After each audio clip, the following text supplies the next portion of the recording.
Krishna, good morning from Jagannath Puri Dham. These are our daily adventures in Srimad Bhagavatam, and this is session number 44 of our series we've titled Meeting in Kurukshetra, and this will be our 10th discussion about Uddhava meets Nanda and Yashoda.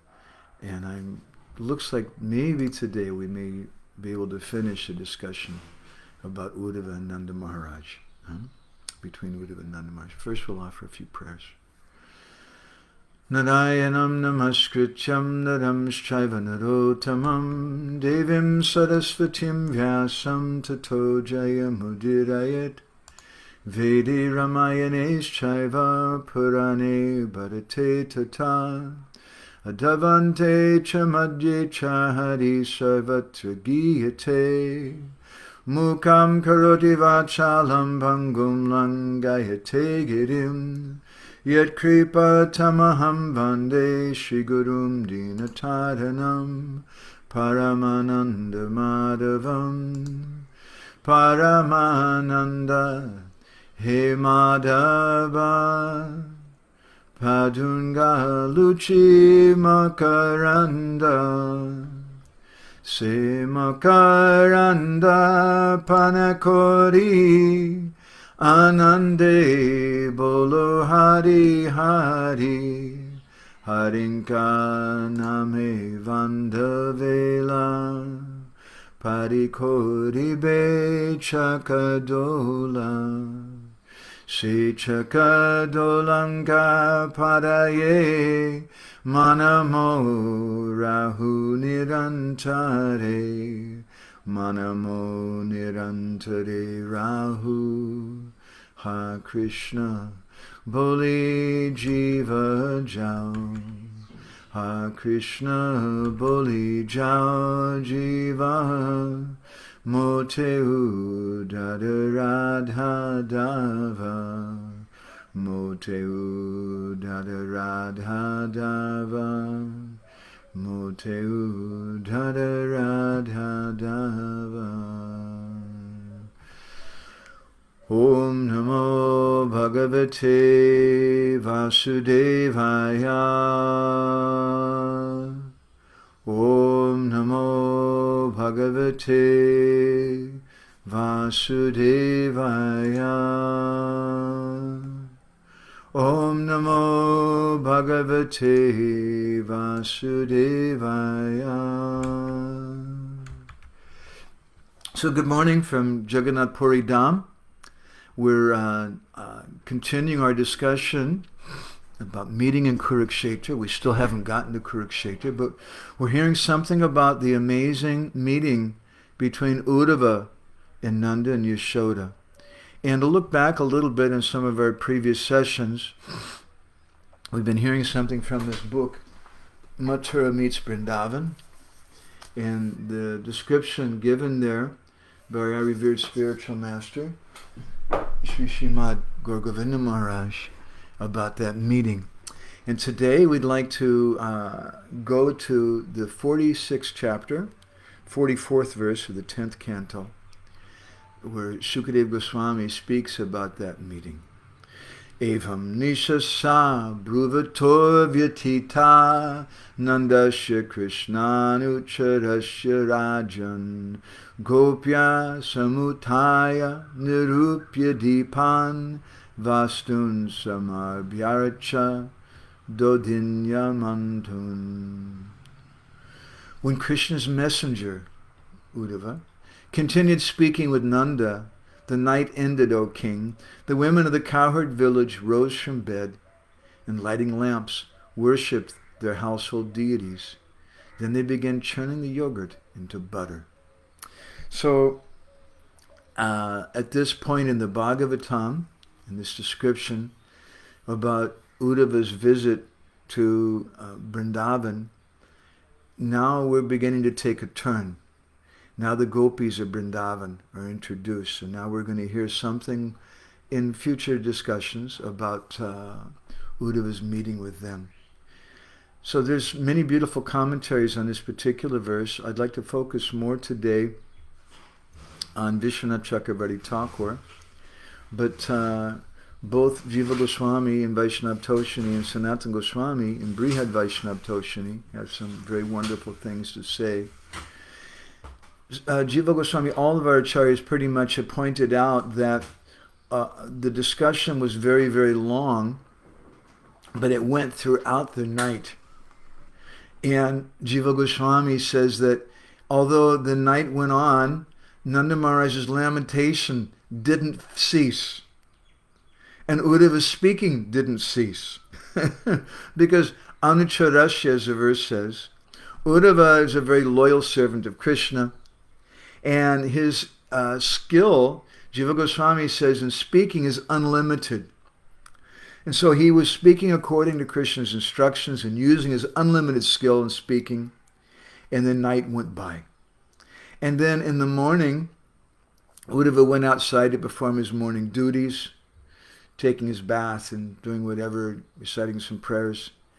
And knowing that he had come, Jiva Goswami says that this verse indicates that knowing that he'd come, the gopis, they began their morning duties.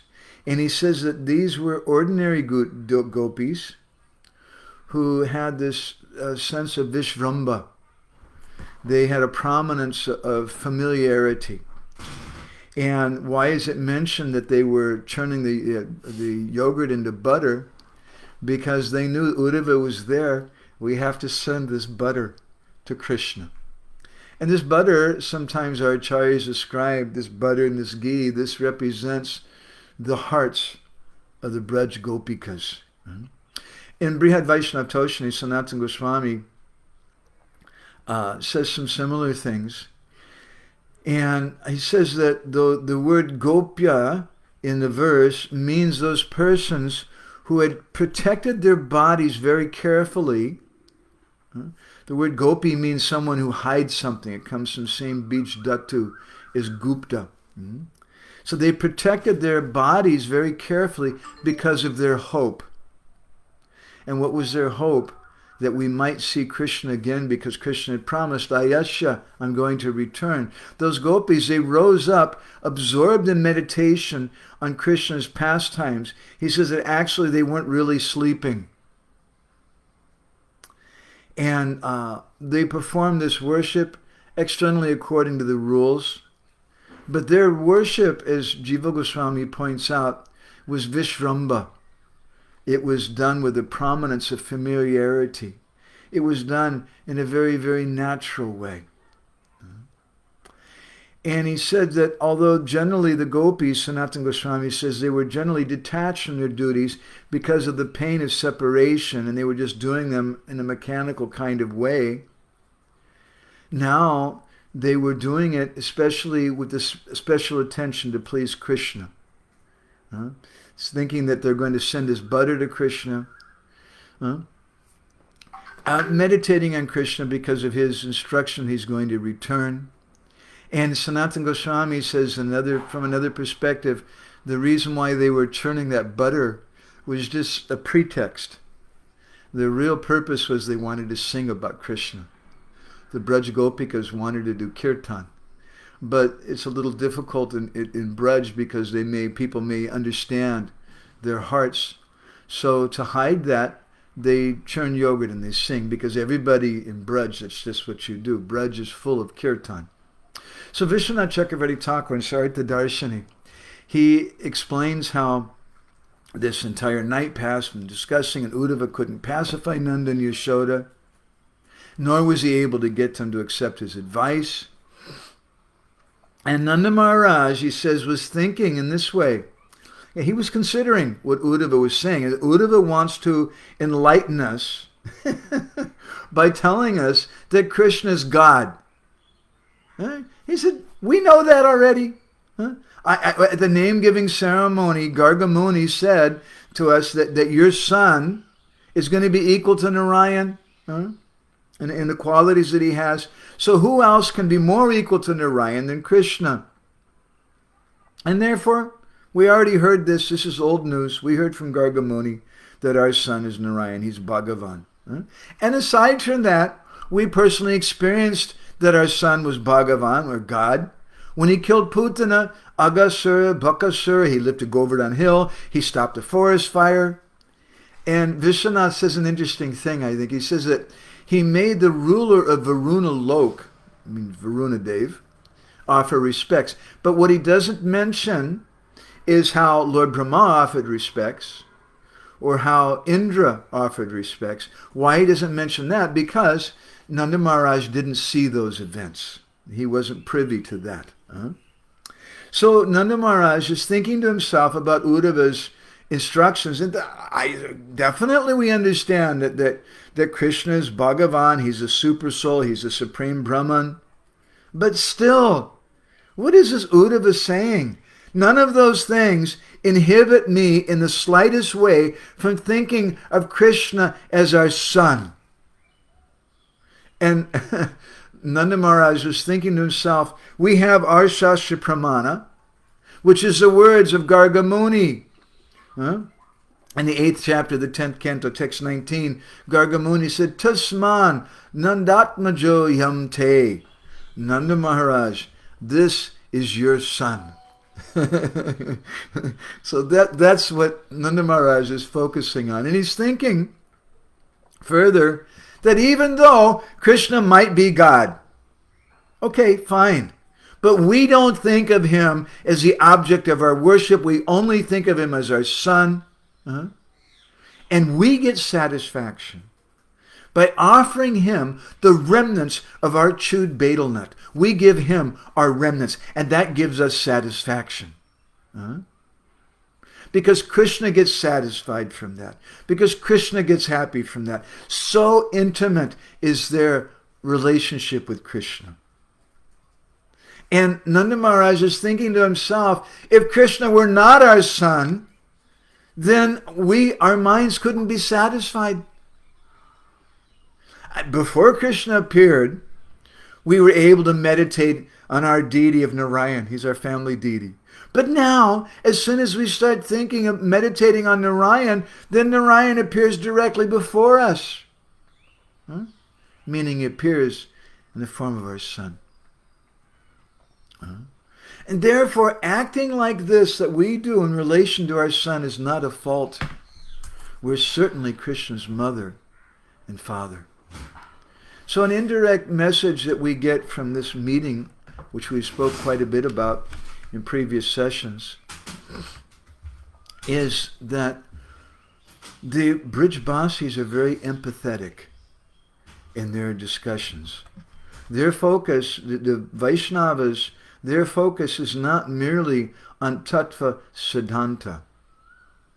That tattva siddhanta is a kind of bridge, just as we described Uddhava in a previous session to be a bridge between Mathura and Vrindavan, between the place where they're meditating on Krishna's God and meditating on Krishna as a son. Uddhava is a bridge between those two.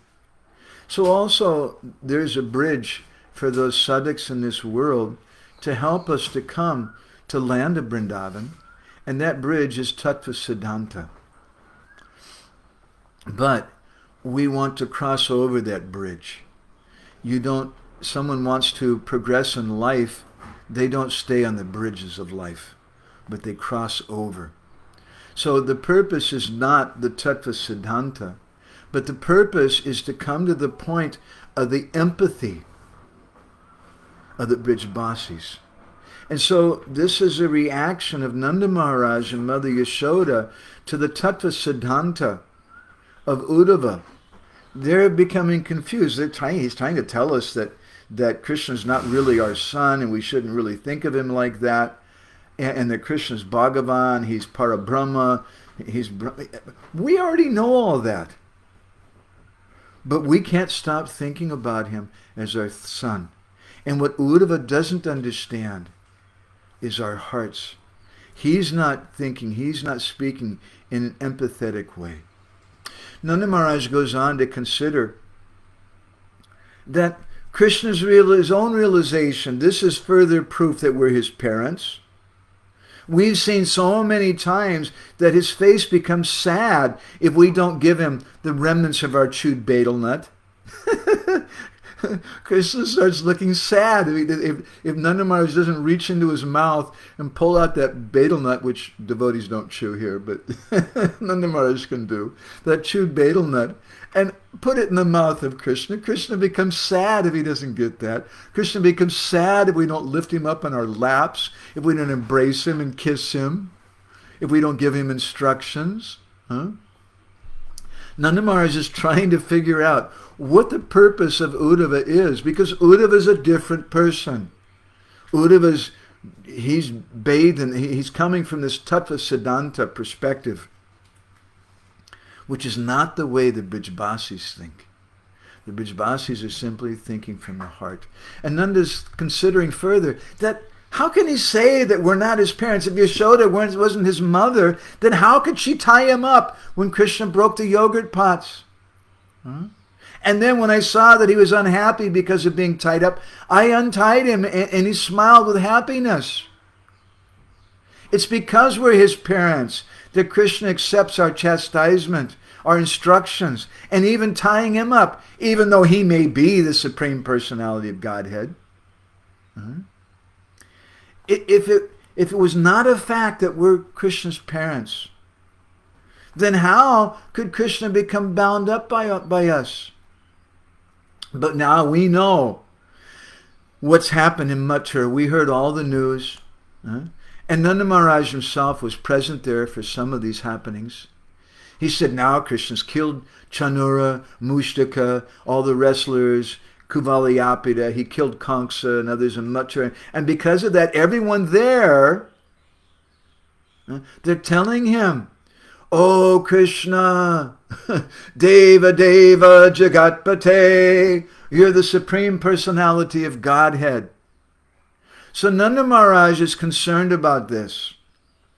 Now he's meeting the bridge to Mathura. He's been to Mathura. He understands something about Mathura. The bridge to Mathura again is Uddhava. He's concerned that everyone in Mathura is telling Krishna that you're Bhagavan, you're the Supreme Lord. He says, Devaki's telling Krishna. At the same time, I'm your mother, and Vasudev's telling him, I'm your father. Some people are telling him, we're your uncles. Some people are telling Krishna that we're your brothers and friends and other types of relatives. And then they're trying to bring Krishna to their houses. They're inviting him to come there. And they're simply prolonging his stay in Mathura. And our son, the crushed jewel of proper conduct, who always knows what to do and what not to do in a proper way, he looks at their faces. Vishwanath mentions that Nanda Maharaj is thinking this. He looks at their faces and he falls further into a terrible trap. This is Nanda Maharaj's conception of Krishna's visit, his stay in Mathura. And it's significant that he says that Krishna is a crushed jewel of proper conduct, and he looks at their faces. He's not like this Uddhava fellow who's just coming here and trying to recite a bunch of shlokas to us and give us a bunch of philosophy and thinking it's going to change our minds. Rather, Krishna, he looks to see what's in the faces of the residents of Mathura. He wants to understand their hearts.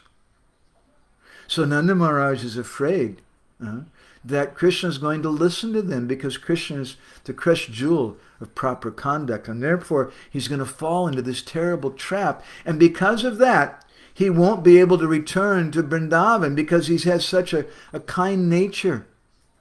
And Nanda Maharaj is thinking, I suppose Krishna's telling everyone, yes, it's true, I'm Bhagavan, I'm the creator of the universe, and who can be my mother, who can be my father, who can be my relative? This is what Uddhava is coming and telling us. He's trying to figure out what Uddhava is saying. And you just look in Shastra and you'll see that I only belong to that person who offers service to me, does bhakti for me and no one else.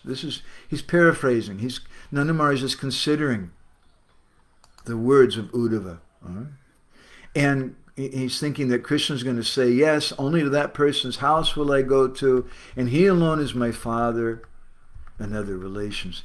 And Nanda Maharaj, thinking further, he thought, this Uddhava is just a child. He might be very intelligent, But Uddhava, he doesn't understand the heart of Yashoda. He doesn't understand my heart. And he doesn't understand the depths of the heart of my son. So he's thinking to himself, taking the literal meaning of Krishna's words, just like they were Krishna's thoughts. This Uddhava has come from Mathura and given us this advice. But really Krishna is speaking according to Parokshavad, in a double kind of talk. Because Vishwanath Chakravarti Thakur and elsewhere he says that this Parokshavad, this is the kind of speaking of the residents of Vrindavan. Krishna has spoken very correctly, that whoever renders devotion to me, there is my real father. And it's in his house that I reside. And therefore, Krishna sent this message with Uddhava. And therefore, I'm sending a message back with Uddhava to Krishna. Nanda Maharaj is thinking. And this is the message that Nanda Maharaj sends back. My dear Krishna, I have devotion for your lotus feet. So you said this thing to Uddhava, so you should be merciful and be pleased with me so that I can attain you by practicing bhakti, by hearing and chanting about you, remembering you and offering obeisances to you. And Nanda Maharaj thinks to himself that when Uddhava delivers this message, and when Krishna hears this, then certainly Krishna will make an announcement there in Mathura, in the assembly of the Yadavas. Oh, members of the Yadav dynasty, you really couldn't exhibit real devotion to me in this place, but my father Nanda Maharaj is doing so. And therefore Nanda Maharaj is my real father, my real friend, my real beloved. And I'm going back to Vrindavan. I'm going back to his home. And speaking like this, then in Mathura, Krishna will come here at once. This is the mind of Nanda Maharaj, his inner mind, his reaction to the words of Uddhava. And Vishwanath says that finally Nanda Maharaj just forgot all about what he was thinking. And finally, he didn't send any message to Krishna. And this was because of the sanchari bhav, or the ecstasy of dainya, of humility. So this is the nature of Vrindavan. This is the nature of love. Don't make a mistake and think that this love of the residents of Vrindavan is a kind of suffering. I'd like to read something to you at this point from a lecture that Srila Prabhupada gave in Los Angeles in 1973. We've been looking back at this quite often. Prabhupada said, in Shastra it said, Vrindavanam parityaga padikam nagachati. Krishna doesn't even go one step outside of Vrindavan. He's so attached to Vrindavan. He says that Krishna actually didn't leave Vrindavan. And we spoke elaborately about that from different perspectives. He says, but Mother Yashoda, Nanda Maharaj, Radharani, all the gopis, all the cows, the calves, all the cowherd boys, their only business. What was their only business? And why are we meditating on those Braj Gopikas and those residents of Vrindavan? Their only business, Prabhupada said, was to think of Krishna and cry in separation. That's their only business, to think of Krishna and to cry in separation. And Prabhupada goes on, Krishna can be felt, Krishna become present more acutely in separation. That is Chaitanya Mahaprabhu's teaching, to love Krishna in separation. Chaitanya Mahaprabhu has written, Sunyaitam Jagat Sarvam Govinda Vidahena Me. Everything is vacant without Govinda, without Krishna. So this is the meeting in Kurukshetra. This meeting in Kurukshetra is so important. This Uddhava Sandesh, this message from Krishna through Uddhava to the Brijbasis is so important. This Hamsa Dut, another book written by Rupa Goswami, this message from the gopis of Vrindavan back to Krishna through the swan. All of these things are important because they culminate in Sri Chaitanya Mahaprabhu. they culminate here in Jagannath Puri, which is a place which contains the mood of Kurukshetra. So we're calling this a meeting in Kurukshetra. And this Kurukshetra means Vrindavan, it means Dwarka, as we'll hear later, and it means Jagannath Puri. And Jagannath Puri is the place of the Shikshastika prayers. And therefore Prabhupada says that Chaitanya Mahaprabhu has written, Shunyaitam Jagat Sarvam Govinda Vidahenami. Everything is vacant without Govinda, without Krishna. Prabhupada goes on, it went on in that lecture, he said that Kunti Devi was very anxious that Krishna will be absent. But when Krishna will be absent physically, he'll be more present within the mind of the devotee. We were hearing about this the other day, that this viraha means vishesha rup rahasya milan. That the word viraha, which means separation, it means vishesh rup, a special form. Rup means form, vishesh means a special, of rahasya milan, a special form of confidential meeting. So Prabhupada went on in that lecture. He said, when Krishna is absent physically, he'll be more present within the mind of the devotee. So for the Gaudiya Vaishnavas, this is the purpose of separation. This is a purpose of separation from Gurudev and from the Vaishnavas. And we sing every year, Jayanila Prema Dana. We sing about the disappearance of our Gurudevs, of our Acharyas. And we cry in this separation because when they're absent physically, they may be more present within the mind of the devotee. Prabhupada then went on to say that, so Chaitanya Mahaprabhu's teaching is Vipralamba Seva, meaning service and separation. He's shown this by his practical life. He was searching out Krishna. He was crying. Tears were coming like torrents of rain from his eyes, and he was feeling everything vacant for want of Krishna. This is separation, Vipralamba. There are two stages, Prabhupada says, Sambhog and Vipralamba. When he is personally present, personally meeting, and personally embracing, that is called Sambhog. And when there is separation, that is called Vipralamba. These are two ways that a devotee can be benefited. Prabhupada spoke that in 1973 in Los Angeles to a group of devotees who, I hope none of our Guru Janas, Prabhupada disciples mind me saying this, but to a group of devotees who had a hard time staying awake in class for more than 15 or 20 minutes. And therefore Prabhupada gave such short classes. Prabhupada spoke such things in the very early days.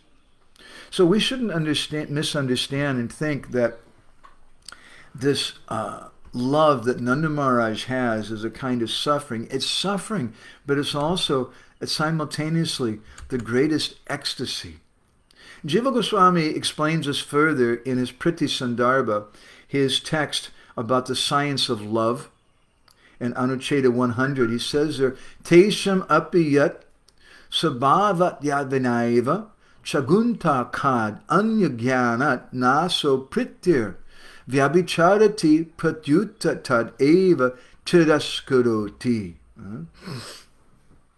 He says that this love, this priti, this love that the residents of Vrindavan have for Krishna, there's no other love which can compare to this. It's the crest jewel of all kinds of love. And the nature of it is, the nature of this love of Vrindavan is that when opposing elements arise, when Krishna leaves Vrindavan, that's the greatest opposing element, that love doesn't waver. In this world, there's so many young men who've had to join the army, and they go away to fight in battle. And they leave their wife, they leave their girlfriend, and they're gone for 6 months or a year. And then they come back to see her, and they come back to find that she's been married now to someone else. And she says, I'm very sorry, what can I do? You were gone for so long. I can't live like this. That's the nature of mundane love. But the nature of the love of Vrindavan is that when these opposing things appear, that love doesn't waver. And Jiva Goswami says, contrary to that, this love, it eclipses, it defeats all opposition. When the obstacles arises, that love increases. This is Mathura meets Vrindavan. This is a meeting in Kurukshetra. When Uddhava comes and speaks some tattva gyan to Nanda and Yashoda, telling them that Krishna's not really your son, you should understand philosophy, it's an obstacle. Because Nanda Maharaj is blind. And my Guru Maharaj explains in his book Mathura meets Vrindavan that generally, Gyana Deepina Bhasvata, Krishna says in the Gita, that this Gyan is a deep, it's a lamp. And by that lamp of knowledge, it helps us to see in our Agyana Timirandasha, our darkness of illusion. But so Uddhava's used that. He's very expert in showing his tattva gyan, this light of knowledge. But it doesn't work with Nanda Maharaj because Nanda Maharaj is blind. He's prem anda. Anda means blind. Nanda Maharaj is blind to this philosophy because he's overcome with the blindness of love. So Jiva Goswami in Priti Sandarbha, he says that the love of Vrindavan, it's like the love that the hedonists feel for material sense objects. It's so passionate and so strong.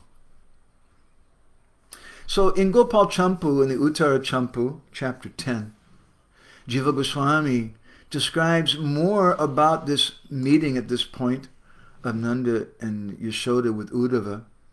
Ityudava Shri Brajarajayo Muhur Swasanurupam Vadato Nishagata Buddhistu Tasmin Lagu Uddhavasyasa Brajesi tu prema javena chikshipe. That in the morning when the dawn appeared, Uddhava and Nanda were still discussing. But by this time, Buddhistu tasmin lagur Uddhavasyasa, that this buddhi, this intelligence of Uddhava, it became lagu. It became very, very small. Bhajesi tu prema javena chikshipe, because of the intense prema of Nanda Maharaj.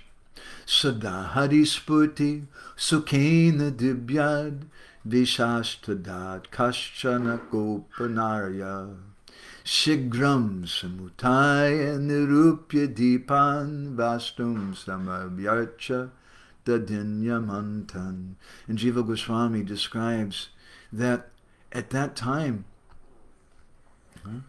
some of the gopis who were harispurti sukhena, they were very, very happy because sada harispurti sukhe. They're always sukh because they're sada harispurti. They're always seeing the spurti of Krishna. They're always seeing Krishna. These gopis, they got up very quickly in great ecstasy. And at that time, shigram. Shigra is also a word, it's a Sanskrit word, but it's also a word in Odia language, which is a very traditional language. Shigra means very quickly. They got up very quickly. Samutaya nirupya dipan, and they lit the deeps, they lit the lamps.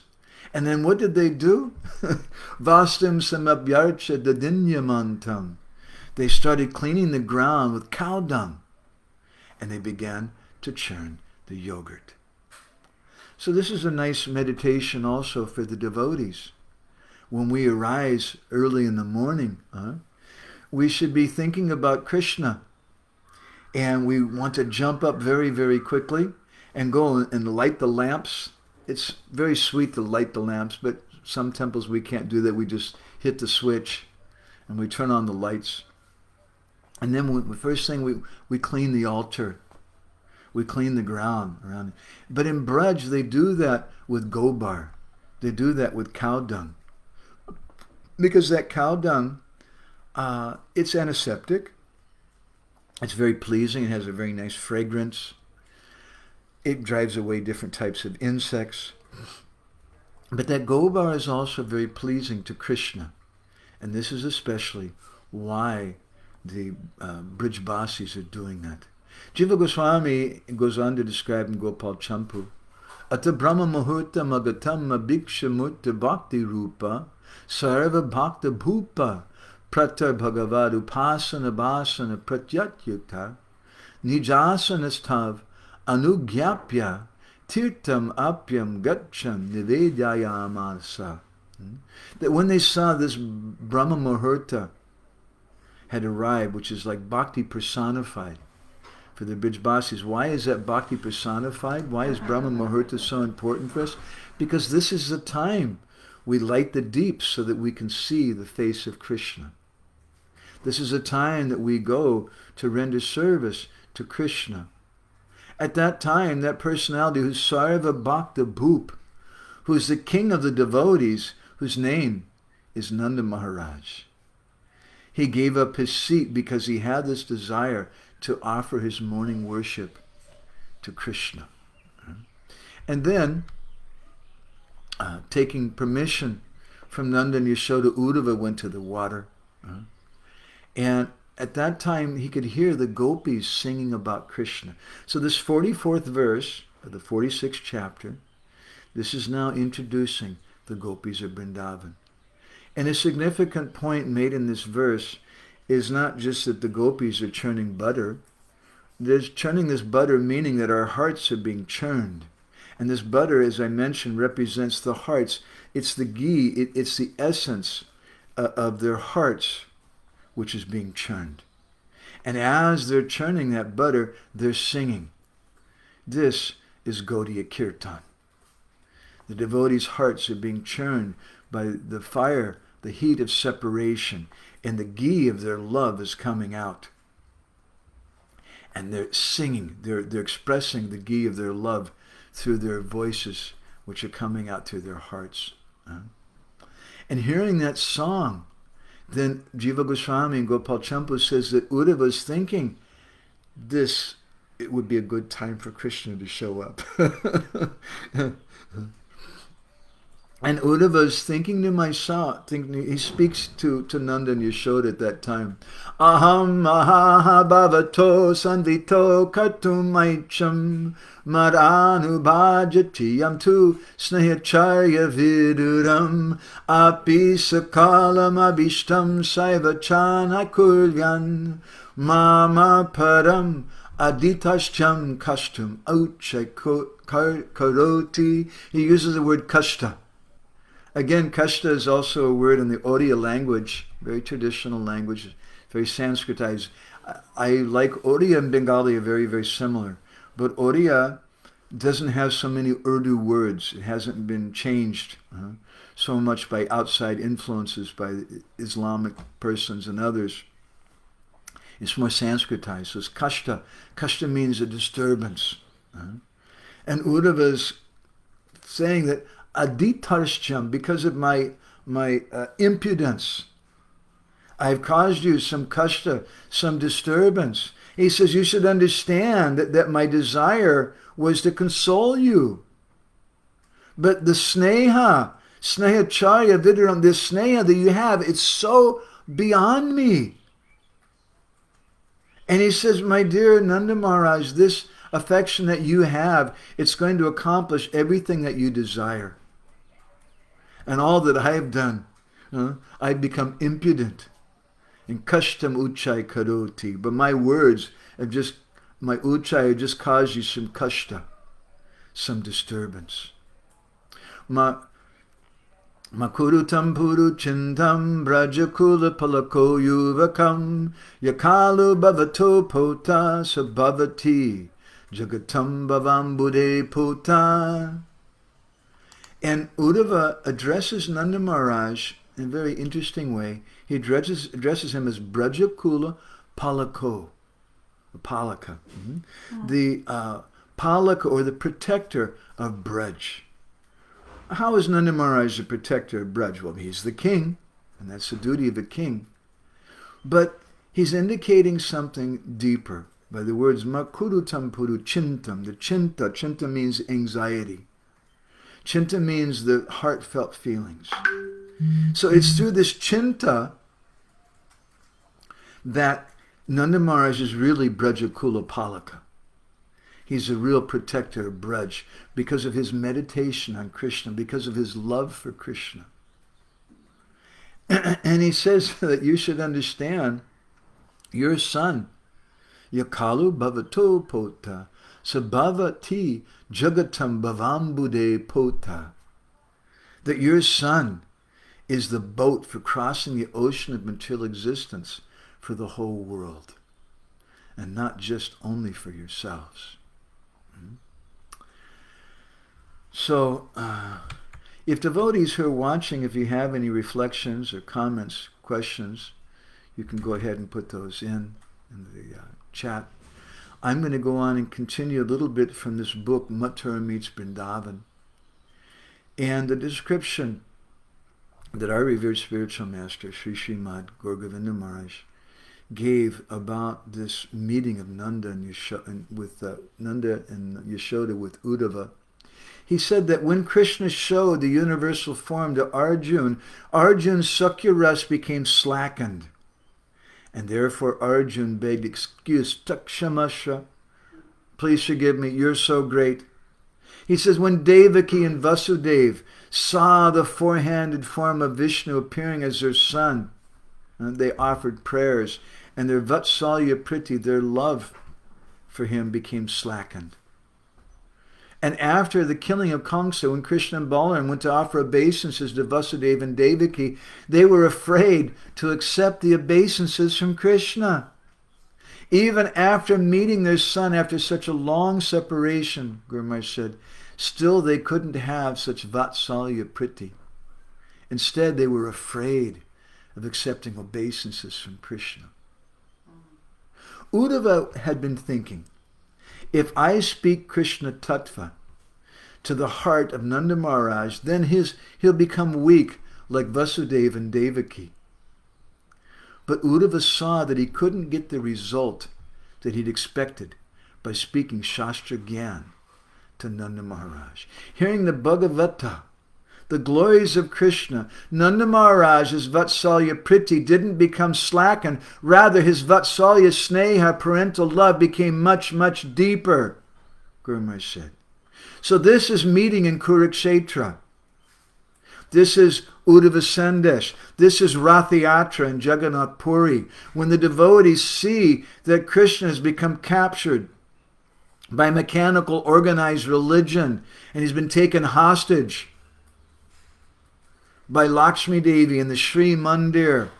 When the devotees of Vrindavan arrive at Kurukshetra and they see that Krishna there is being held captive by Vasudeva and Devaki, by the members of the Yadu dynasty, and they see the intense opulence of Jagannath Puri, of Krishna, Dwarkadish Krishna in Kurukshetra. Their love doesn't become weakened, rather it becomes more and more and more intense. So this is meeting in Kurukshetra.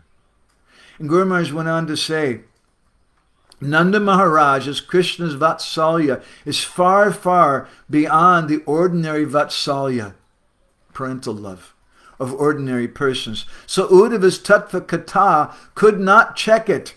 If Anurag, deep attachment, becomes melted, then you can thrust some Aishvarya Priti, some Gyan or Aishvarya, some knowledge of opulence into it. But if that anurag, that deep attachment, becomes much, much more deeper and more condensed, how can you thrust Gyan and Aishvarya into it? And he said, water is liquid. Therefore, you can put your hand into it. But can you put your hand into a log of wood? You can't, because it's not liquid. With the help of a hammer, you can put a nail into it. But Nanda Maharaj's Krishna Priti is harder than a log of wood. Even an iron nail can't enter it. And Guru Maharaj went on to say that Gyan and Aishvarya simply cause pain in the heart of Nanda Maharaj. They were completely unsuccessful and unable to penetrate the heart of Nanda. Gyan and Aishvarya were able to penetrate the Sakyapriti of Arjuna and the Vatsalyapriti of Vasudeva and Devaki, but it's not possible for them to penetrate the heart of Nanda Maharaj. Only the thought of Krishna is in his heart, nothing else. Therefore, Guru Maharaj said, Uddhava was not able to touch the Vatsalyapriti, the anurag that Nanda Maharaj had in his heart.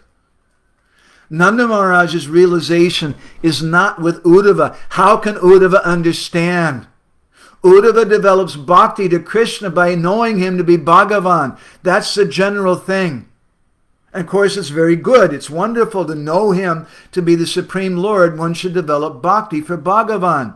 But the Vatsalya Rati, Vatsalya Prem of Nanda Maharaj is very deep. There's no tinge of Gyan or Aishvarya there at all. He only knows Krishna as his son. Now, Guru Maharaj says, he's hearing from Uddhava that his son is Bhagavan. Hearing this, Nanda Maharaj's anurag doesn't become slackened. Rather, it becomes much, much more hard, much more condensed. Shastra Vidhi, Shastra scriptural injunction teaches one should develop bhakti to Bhagavan. Uddhava's Krishna Priti, affection for Krishna, is according to Shastra Vidhi. But Nanda Maharaj's Krishna Priti is far beyond Shastra Vidhi. The hetu, the cause for Uddhava's Krishna Priti is that he knows Krishna is Bhagavan. But Nanda Maharaj's Krishna Priti is a hoitaki. It's causeless, without cause. It is swayam siddha, Guru Maharaj said, perfect in itself. Can you touch the far distant horizon by stretching out your hand? Nanda Maharaj's Krishna Anurag is like that. Uddhava could not understand it. Uddhava stretched out his Shastra-like hand to touch it, but failed. He could not touch it. This is very deep philosophy. So this, again, is a meeting in Kurukshetra. This is why this Uddhava Sandesh, this meeting of Uddhava with the residents of Nanda Maharaj and Uddhava bringing the message of Krishna to them, is so very important for Gaudiya Vaishnavas. This is why this meeting in Kurukshetra is so important, because it culminates in Gauranga Mahaprabhu, it culminates in Rath Yatra in Jagannath Puri. Guru Maharaj went on to say that Uddhava was saying, "Oh, Nanda Maharaj, don't lament. Your love will drag him here. All your desires will be fulfilled. Krishna will return soon to Braj." And Uddhava, after saying this, he said, "Nanda Maharaj, please don't be so dukure khatara, broken-hearted because of deep distress. Have patience. Consider this from all different perspectives. You're the leader of Braj Bhumi. If you become so impatient, how can you console others? This is my request to you." And Guru Maharaj says that in the end, Uddhava said, "Yes, your Gopal is a milk-fed boy, but he's also the shelter of all the jivas of the entire universe." So I want to stop there. And if anybody has any reflections, what you're walking away with today, we'd like to hear from that now. I just want to say a little something. It's not a commercial advertisement, but if anybody likes this topic, you please go to this amazing book, Mathura Meets Vrindavan. Which is out of print. And Guru Maharaj speaks so many wonderful things about this. We're producing this book in ebook format. It'll be available online also. So let me see. I want to thank Diti for taking part, and Natalia. Nice to see you again. Naveen, Brenda Sundari. I'm sorry, I have to apologize to the devotees. I would like to be doing this Krishna Katha every day. We have a little reading here every day, but not so elaborate. Hare Krishna Sanjay. We have a lot of writing we need to do right now, and I have to limit my time. Subal Sham Prabhu, nice to see you here. And Brenda Sundari, always here, nice to see you from that cold place known as Denver, Colorado. She comments, questions. So then, is it that Uddhava couldn't change their state of mind or heart unless he himself is on that level? That's a very beautiful question. Let me take your question comment a step further. We can't change the mind or heart of others unless we understand their mind or heart. And this is one reason why Srila Prabhupada had his disciples preach. There's a story in 26 Second Avenue once. Prabhupada was speaking about how you shouldn't take drugs. And one of the hippies stood up and said, well, what about you, Swamiji? Have you ever tried LSD? Huh? And everybody said, ha! Knowing Prabhupada had never tried that, so if you haven't tried it, how can you speak against it? And Prabhupada said, no, I've not tried that, but my disciples have. So, in a similar way, Uddhava can't change the state, mind, or heart of the Brijbasis until he develops this empathy. And this is the purpose of our preaching. We have to develop some empathy. We should understand the suffering of the conditioned souls in this world. And by understanding their suffering, then we can get beyond their offenses. By understanding the suffering that the devotees sometimes go through. When someone is a temple president, someone has some management position, and someone becomes angry with him or hurt, and they lash out. Excuse me for comparing it to this, but just like a dog that's been hurt, the dog just wants to bite everyone.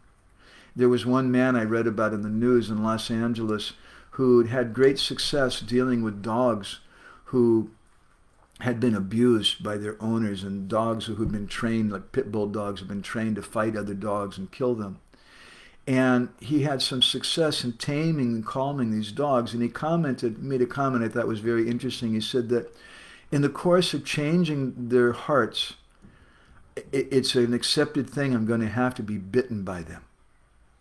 That means love. We call that marriage also.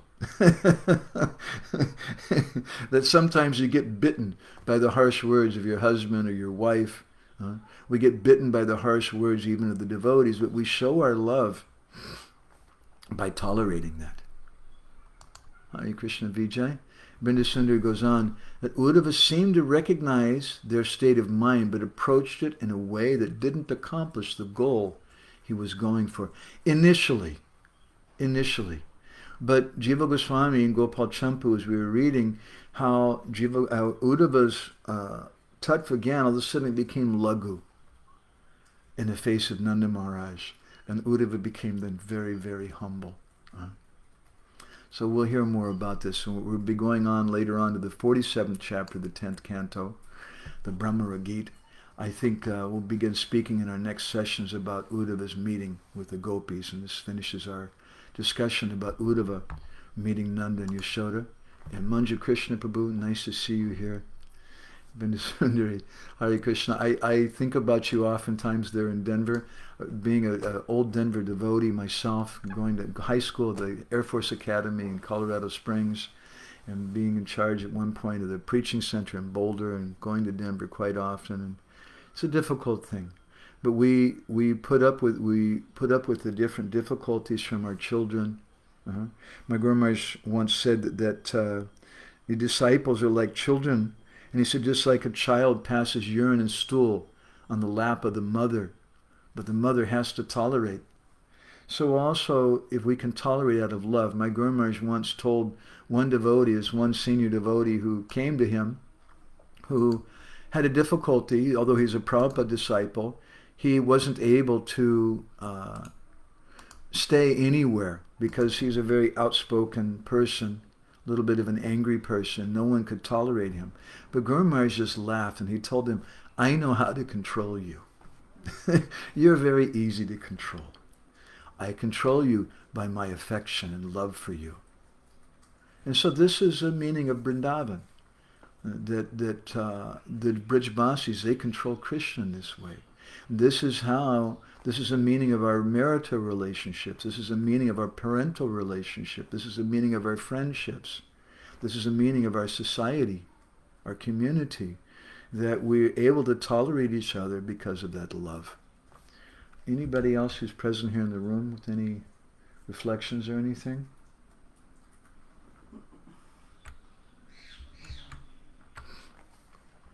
really like that, the real protection of... One moment.